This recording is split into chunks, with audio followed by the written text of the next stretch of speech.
Hello everyone, welcome back to my channel. आज के इस वीडियो में हम क्लास 6 के मैथ के प्रश्नावली 12.1 के क्वेश्चन को सॉल्व करेंगे। तो अगर आप हमारे चैनल पे नए हैं तो प्लीज़ चैनल को सब्सक्राइब करके बेल आइकन ज़रूर प्रेस कर दीजिए, ताकि मैं जब भी कोई न्यू वीडियो अपलोड करूं तो सबसे पहले आप तक उसका नोटिफिकेशन पहुंच सके। और अगर वीडियो पसंद आए तो वीडियो को लाइक भी कर दीजिएगा। तो चलिए हम फर्स्ट क्वेश्चन इसका देखते हैं। तो पहला इसमें है 1 नंबर में है, तीलियों से निम्न प्रतिरूप बनाने के लिए आवश्यक तीलियों की संख्या के लिए नियम ज्ञात कीजिए। नियम लिखने के लिए चर का प्रयोग कीजिए। तो यहाँ पे आपको दिया गया है, ए में है अक्षर यू का यू के रूप में तीलियों से प्रतिरूप। मतलब कि आप अगर अक्षर यू बनाएंगे तो आपको क्या करना है कि आपको इसमें कितनी तीलियां लगेंगी, तो वो आपको लिखना है। और आपको उसमें चर भी लिखना है। चर यानी इसमें क्या कर रहा है, चर का प्रयोग करने का रहा है। तो सबसे पहले आपको जानना है कि चर और अचर किसे कहते हैं। तो सबसे पहले हम चर देख लेते हैं कि चर किसे कहते हैं।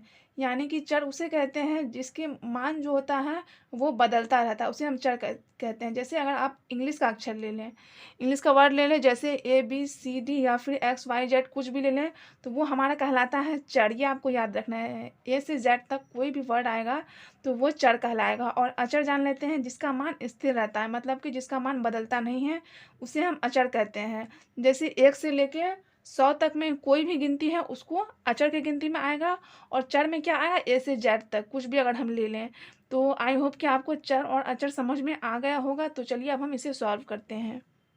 तो देखिए, यानी कि हमें क्या बनाना है, यू बनाना। तो यू बनाने के लिए हमें जैसे कि एक तीली यहाँ है, दूसरा यहाँ और तीसरा यहाँ। तो देखिए यहाँ पे 3 तीली है, एक ये एक ये एक ये। यानी कि हमें यू बनाने के लिए जो है वो है 3 तीलियों की आवश्यकता होगी। तो यहाँ पे हम लिखेंगे इस टाइप से, प्रतिरूप यू। यानी कि यू बनाने के लिए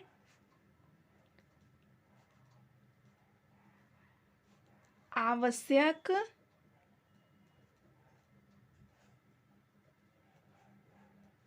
तीलियों की संख्या बराबर। तो यू बनाने के लिए कितनी तीलियां लगेंगी, 3 तीलियां। तो हम यहाँ पे 3 लिख दिए। लेकिन इसमें क्या करना है, चर का प्रयोग करना है। तो यानी आपको A से Z तक में कुछ भी यूज करना है। तो यहाँ पे हम यूज करते हैं n।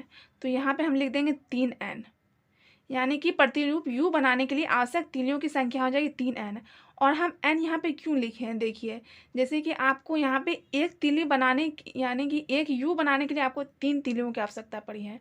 मान लीजिए कि आपको कुछ ज़्यादा यू बनाना पड़े, मान लीजिए कि आपको 6 यू बनाना पड़े, तो आप क्या कीजिएगा, 3 लिखे हैं यहाँ पे और n के जगह पे 6 से गुना कर दिएगा। तो 3 छके 18।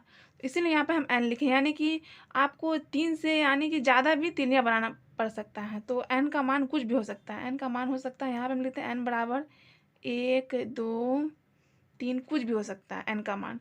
तो n क्या हुआ, चर हुआ है। जैसे कि चर का मान क्या होता है, बदलता रहता है। यानी कि कभी n का मान 1 हो जाएगा, कभी 2 हो जाएगा, कभी 3 हो जाएगा, लेकिन 3 जो है ये नहीं बदलेगा। तो इसीलिए हम यहाँ पे n लिखे हैं। नेक्स्ट हम देखते हैं बी नंबर में अक्षर Z का Z के रूप में तीलियों से प्रतिरूप। तो इसका आंसर हो जाएगा, प्रतिरूप Z बनाने के लिए आवश्यक तीलियों की संख्या। तो Z बनाने के लिए कितना है, 1 2 3। तो इसमें भी हो जाएगा 3n। सी में है अक्षर बी का बी के रूप में तीलियों से प्रतिरूप। तो यहाँ देखिए ये इस रूप में हमें बनाना है। तो बी बनाने के लिए हमें कितनी तीलियों की आवश्यकता होगी। तो सबसे पहले यहाँ पे लिखे हैं, यहाँ पे हम लिख देते हैं ANS, ताकि आपको समझ में आए। ये इसका आंसर है। प्रतिरूप बी बनाने के लिए आवश्यक तीलियों की संख्या कितना है, 1 2 3 4 5। यानी कि आपको बी बनाने के लिए 5 तीलियों की आवश्यकता होगी। तो यहाँ पे हम लिख देते हैं 5n। और डी में है अक्षर अक्षर एस का एस के रूप में तीलियों से प्रतिरूप। तो इसमें कितना तीलियों की आवश्यकता होगी, प्रतिरूप एस बनाने के लिए आवश्यक तीलियों की संख्या। तो 1 ये 2 3 4 5, यानी कि इसमें भी जो है 5 तीलियों की। तो 5n लिखे हैं। n हम क्यों लिखे हैं, यानी कि मान लीजिए ये तो एक एस ना बना है, तो एक एस बनाने के लिए हमें कितनी तीलियां लगी, 5 तीलियां। तो मान लीजिए कि आपको 10x बनाना हो, तो आप क्या कीजिएगा, 10x बनाना तो 5 को 10 से गुना कर दिया, इसलिए यहाँ पे हम n लिखे हैं। तो आप यहाँ पे लिख भी सकते हैं ऐसे करके, n बराबर 1 2 3, ये आप लिख सकते हैं या फिर नहीं भी लिख सकते हैं। तो नेक्स्ट ई नंबर में है अक्षर ए का ए के रूप में तीलियों से प्रतिरूप। तो इसमें भी आपको वैसे ही लिखना है। तो देखिए प्रतिरूप ए बनाने के लिए आवश्यक तीलियों की संख्या कितना हो जाएगा, यहाँ से हम गिनते हैं 1 2 3 4 5 6, यानी कि 6 तीलियाँ, तो हम लिखेंगे 6n। क्वेश्चन नंबर 2 है गणतंत्र दिवस पर बच्चे सामूहिक ड्रिल का प्रदर्शन कर रहे हैं। एक पंक्ति में 10 बच्चे हैं। यदि पंक्तियों की संख्या ज्ञात हो तो बच्चों की संख्या प्राप्त करने के लिए क्या नियम है। पंक्तियों की संख्या के लिए चर ए का प्रयोग कीजिए। तो इसमें देखिए, इसमें दिया गया है कि एक पंक्ति में बच्चों की संख्या जो है वो है 10। तो यहाँ पे दे दिया गया है, तो यहाँ पे हम लिख दिए एक पंक्ति में बच्चों की संख्या 10। तो सबसे पहले हम ये लिख देते हैं। दूसरा क्या है, पंक्तियों की संख्या। तो पंक्तियों की संख्या जो है वो है ए। यहाँ पे आपको दिया गया है, देखिए पंक्तियों की संख्या के लिए ए का प्रयोग किए। चर क्या है, चर हम बताए थे, चर ए से लेकर जेड तक कोई भी अक्षर है तो उसे हम चर कहते हैं, यानी कि जिसका मान बदलता रहे। तो यहाँ पे आपको दे दिया गया है हिंट्स में, तो हम लिख देते हैं पंक्तियों की संख्या में ए। उसके बाद इसमें क्या है, कुल बच्चों की संख्या। यहाँ पे कह रहा है आपको बच्चों की संख्या प्राप्त करने के लिए क्या नियम है, इसमें भी नियम पूछ रहा है। तो हम यहाँ पे लिखे कुल बच्चों की संख्या। तो क्या करेंगे, हम 10 को ए से गुना कर देंगे, यानी कि 10 गुना ए बराबर 10a। ये ए क्या है, ये है पंक्तियों की संख्या, और 10 जो है वो है पंक्ति में बच्चों की संख्या। तो इसका नियम हो जाएगा 10a। क्वेश्चन नंबर 3 है एक टोकरी में 60 केले हैं। आप टोकरियों की संख्या के पदों में केले की कुल संख्या को किस प्रकार लिखेंगे। यहाँ पे आपको दिया गया है टोकरियों की संख्या के लिए बी का प्रयोग कीजिए। तो इसमें जो दिया गया है वही पहले हम लिख लिए हैं। टोकरियों की संख्या कितना है बी, क्योंकि यहाँ पे कह रहा है टोकरियों की संख्या के लिए बी का प्रयोग कीजिए, इसीलिए हम यहाँ पे बी लिखे हैं। एक टोकरी में केलों की संख्या है, एक टोकरी है उसमें कितना केला है, 60 केला है, तो यहाँ पे हम 60 लिखे हैं। फिर पूछ रहा है क्या, केलों की कुल संख्या, जो कि यहाँ पे आप देख सकते हैं केले की कुल संख्या। तो केले की कुल संख्या हम कैसे निकालेंगे, 60 को बी से गुना कर देंगे, यानी कि 60 गुना बी, 60 गुना बी बराबर 60b हो जाएगा। 60 क्या है, ये है एक टोकरी में केलों की संख्या और बी है टोकरी की संख्या, तो कुल केलों की संख्या क्या हो जाएगा, 60b। क्वेश्चन नंबर 4 है रानी अपने कक्षा के प्रत्येक विद्यार्थी को जन्मदिन के उपलक्ष्य पर 2-2 टॉफियां बांटती है, यानी कि रानी जो है वो एक बच्चा को 2 टॉफी देती है। यहाँ तक आप समझ गए होंगे। विद्यार्थियों की संख्या ज्ञात होने पर क्या आप कुल टॉफियों की संख्या के लिए सूत्र बता सकते हैं। इसमें आपको दिया गया विद्यार्थियों की संख्या के लिए m का प्रयोग कीजिए। यहाँ पे आपको क्या करना है, m का प्रयोग करना है। तो जिसका प्रयोग आपको करना है उसी का प्रयोग आपको करना है। तो सबसे पहले हम लिखे एक विद्यार्थी को दी गई टॉफियों की संख्या, यानी जो आपको दिया गया पहले आपको वो लिखना है। तो एक विद्यार्थी को वो कितना टॉफी देती है, यहाँ पे आप देख सकते हैं 2 है, यानी कि 2 टॉफी देती है, तो यहाँ पे हम 2 लिख देते हैं। फिर विद्यार्थियों की संख्या, तो यहाँ पे देखिए विद्यार्थियों की संख्या में क्या दिया गया है, m, तो यहाँ पे हम m लिख देते हैं। उसके बाद है कुल टॉफियों की संख्या। तो कुल टॉफियों की संख्या निकालने के लिए हम क्या करेंगे, 2 को m से गुना कर देंगे, तो हो जाएगा 2m। मतलब कि देखिए ये 2 क्या है, ये जो बच्चा को टॉफ़ी दे रही है टॉफ़ियों की संख्या, और m है विद्यार्थियों की संख्या। m का जगह पे आप 50 100 200 300 कुछ भी ले सकते हैं, यानी कि क्लास में कितना भी बच्चा हो सकता है। तो उसके जगह पे हम m का 2m, तो 2m ये सूत्र बन गया। और अगर मान लीजिए कि जैसे कि कितनों बच्चा है, जैसे 2 लिख दिए, मान लीजिए कि 100 बच्चा है, तो क्या करेंगे m के जगह पे हम 100 डाल देंगे, तो यानी कि 200 हो जाएगा, यानी कुल टॉफियों की संख्या 200 हो जाएगा। तो इसीलिए इसमें ये बन गया है सूत्र। क्वेश्चन नंबर 5 है सीमा गुड़िया की बड़ी बहन है। सीमा गुड़िया से 5 वर्ष बड़ी है, मतलब कि सीमा जो है वो गुड़िया से कितना 5 साल बड़ी है। तो इसमें क्या है, पहला ए में पूछ रहा है सीमा की आयु गुड़िया की आयु के पदों में लिखें। तो ए का जो आंसर हो जाएगा, सीमा की आयु जो हो जाएगी वो हो जाएगी गुड़िया की आयु प्लस 5 वर्ष। मतलब कि सीमा की आयु जो है वो गुड़िया की आयु तो है ही, उसमें भी 5 वर्ष बढ़ा हुआ, तो इसीलिए हम जोड़ 5 वर्ष कर दिए हैं। तो ये ए नंबर का हो गया। बी में क्या पूछ रहा है, जब गुड़िया की आयु x वर्ष है तो सीमा की आयु बताइए। तो इसमें दे दिया गया है कि गुड़िया की आयु को x वर्ष है, तो सीमा की आयु हम कैसे निकालेंगे, यहाँ सीमा की आयु है और गुड़िया की आयु की जगह पे हम x लिख दिए, यानी कि इसके जगह पे हम x लिखे क्योंकि इसमें कह रहा है कि गुड़िया की आयु जो है वो है x, और +5 जो है +5 यहाँ पे ये वाला लिख दिए हैं, और गुड़िया की आयु की जगह पे हम x लिख दिए हैं। तो सीमा की आयु क्या हो जाएगा, x + 5 वर्ष। तो आई होप कि आपको इस क्वेश्चन में कोई भी प्रॉब्लम नहीं आया होगा। क्वेश्चन नंबर 6 है, अमरूद की बड़ी टोकरियों में से छोटी टोकरियों में अमरूद को रखा जाना है। जब एक बड़ी टोकरी को खाली किया जाता है तो उसके अमरूदों से 3 छोटी टोकरियां भर जाती हैं। देखिए, जैसे कि अमरूद की बड़ी टोकरी, एक अमरूद की बड़ी टोकरी है, उसमें से आपको खाली करके छोटी टोकरियों में जो अमरूद रखा जा रहा है, तो कितना टोकरी लग रहा है, 3 छोटी टोकरी है। यानी कि 3 छोटी टोकरी में वो अमरूद जो है एक बड़ी टोकरी की भरती है। तो यहाँ तक आप समझ गए होंगे। और फिर भी 25 अमरूद शेष रह जाते हैं, और 3 टोकरी के बावजूद 3 टोकरी जो है वो भर जाती है, फिर भी 25 टोकरी यानी कि 25 अमरूद क्या है वो बच जाते हैं। यदि एक छोटी टोकरी में अमरूदों की संख्या को x लिया जाए, तो इसमें कह रहा है कि आपको जो है छोटी टोकरियों में अमरूदों की संख्या कितना लेना है, x लेना है। तो एक बड़ी टोकरी में अमरूदों की संख्या ज्ञात कीजिए। संख्या क्या है, मतलब कि इसके लिए भी हमें क्या लिखना है, एक सूत्र लिखना है। तो पहले जो दिया गया है वो हम लिख लेते हैं। तो यहाँ पे आप देख सकते हैं दिया गया है छोटी टोकरी में अमरूदों की संख्या।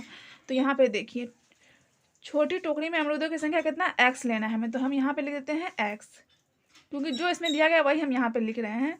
छोटी टोकरियों की संख्या, छोटी टोकरियों की संख्या कितना है, 3, यानी 3 छोटी टोकरी है।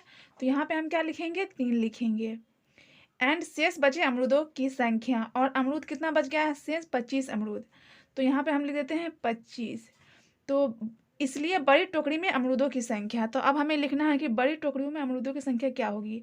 तो इसके लिए हम क्या करेंगे, 3 को x से गुना कर देंगे, 3x हो जाएगा, और उसमें 25 जोड़ देंगे। 25 क्यों जोड़ेंगे, क्योंकि जो है 25 अमरूद बच गया है, इसीलिए। तो यहाँ पे हम लिखते हैं 3 गुना x जोड़ 25। तो इसको सॉल्व करेंगे, 3 को x से गुना करेंगे तो हो जाएगा 3x + 25।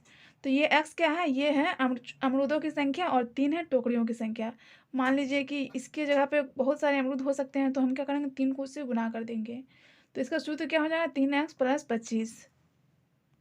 तो अब हम 7 नंबर के क्वेश्चन को देखते हैं। 7 में है ए नंबर में, तीलियों से बने हुए वर्गों के नीचे दिए हुए प्रतिरूपों आकृति 2, ये आकृति 2 में यहाँ देखिए तीलियों से जो बने हुए वर्ग बने हुए हैं, ये प्रतिरूप बने हुए वर्ग के को देखिए, ये वर्ग अलग अलग नहीं है। 2 संलग्न वर्गों में एक तीली उभयनिष्ठ है। उभयनिष्ठ मतलब हुआ, देखिए जैसे कि ये आप देख सकते हैं, ये 2 वर्ग है। 2 वर्ग में जो हम एक तीली इसमें जोड़ दिए हैं, तो ये तीली क्या है, ये इसमें भी आ गया, इसमें भी आ गया। मतलब कि ये तीली जो है ये दोनों वर्गों में है, दोनों वर्गों में आप देख रहे हैं, तो इसे ही हम क्या कहते हैं, उभयनिष्ठ कहते हैं। इस प्रतिरूप को देखिए और वह नियम ज्ञात कीजिए जो वर्गों की संख्या के पदों में आवश्यक तीलियों की संख्या देता है। तो इसमें भी हमें नियम ज्ञात करना है। तो देखिए पहला वर्ग आपको दिया है, इसमें कितनी तीलियां लगी, इसमें आप देख सकते हैं 1 2 3 4, 4 तीलियां। तो यहाँ पे हम लिखें एक वर्ग बनाने में प्रयुक्त तीलियों की संख्या 4। तो यहाँ पे हम 4 लिख दिए हैं। बी में है 2 वर्ग बनाने में प्रयुक्त तीलियों की संख्या, ये कितना है, 2 वर्ग है। तो इसमें कितना तीलियां लगा है, यहाँ से हम देख सकते हैं 1 2 3 4 5 6 7। तो इसमें जो है 7 तीलियां लगा है। तो हम यहाँ पे लिख देते हैं 7। नेक्स्ट है सी नंबर। सी नंबर में 3 वर्ग बनाने में प्रयुक्त तीलियों की संख्या, 3 वर्ग है, यहाँ देख सकते हैं 1 2 3। तो इसमें कितनी तीलियां लगी है, तो यहाँ से हम गिनते हैं 1 2 3 4 5 6 7 8 9 10। तो इसमें लगा है 10 तीली। और 4 वर्ग बनाने में प्रयुक्त तीलियों की संख्या कितना है, 1 2 3 4 5 6 7 8 9 10 11 12 13। तो 13। देखिए अगर आप इसे ध्यान से देखेंगे, तो अगर हम इसमें 1 हटा देंगे, यानी 1 माइनस कर देंगे, ये जितना वर्ग है उसमें से अगर हम 1 तीली को हटा देंगे, तो ये क्या हो जाएगा, 3 का वर्ग हो जाएगा, मतलब कि 3 का गुणज हो जाएगा, जैसे कि 3 का पहाड़ा हो जाएगा। जैसे यहाँ देखिए 4 में हम 1 माइनस कर देंगे तो 3 हो जाएगा, 7 में 1 माइनस कर देंगे तो कितना हो जाएगा, 6 हो जाएगा, और से 10 में 1 माइनस कर देंगे तो 9 हो जाएगा, 13 में 1 माइनस कर देंगे तो 12 हो गया। ये क्या बन गया, 3 का टेबल बन गया। तो वही हम यहाँ पे लिखे हैं, अगर हम प्रत्येक वर्ग में से 1 को हटा देंगे तो वे सभी 3 के गुणज हो जाएंगे। गुणज मतलब क्या होता है, पहाड़ा होता है, यानी कि ये 3 का पहाड़ा बन जाएगा। जैसे 3 6 9 12।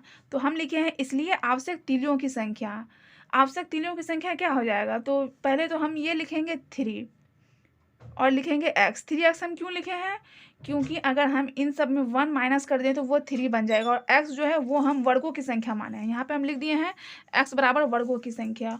और हम लिखेंगे +1। +1 हम क्यों लिखे, क्योंकि हम इन सब में एक माइनस किए हैं, तो इसीलिए हम +1 लिखे हैं। जैसे कि मैं आपको समझा देती हूँ।